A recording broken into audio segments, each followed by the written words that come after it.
আল্লাহ পাক বলেছেন, ইয়া আইয়ুহাল্লাযীনা আমানু লা তুলহিকুম আমওয়ালুকুম ওয়ালা আওলাদুকুম আন যিকরিল্লাহ ومن يفعل ذلك فأولئك هم الخاسرون। আল্লাহ পাক গোলামদেরকে উদ্দেশ্য করে বর্ণনা করেছেন, হ্যাঁ ইমানদারেরা, যারা ঈমান গ্রহণ করেছো, আল্লাহ পাককে বিশ্বাস করেছো, তাদের সন্তান সন্ততি এবং ধন দৌলত যেন তোমাদেরকে খোদার জিকির থেকে গাফেল না করে। এইভাবে যারা গাফিলতি করবে তারাই ক্ষতিগ্রস্তের ভিতরে নিপতিত হবে।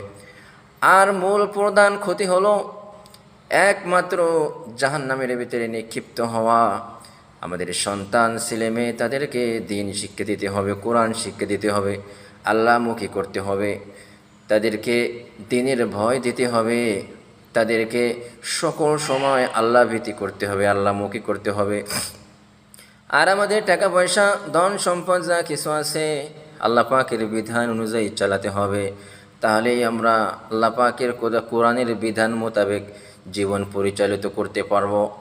আর যারা ক্ষতিগ্রস্ত হবে কিয়ামতের দিন, তারা জাহান্নামের ভিতরে নিক্ষিপ্ত হবে, সেটা কতই না নিকৃষ্টতম।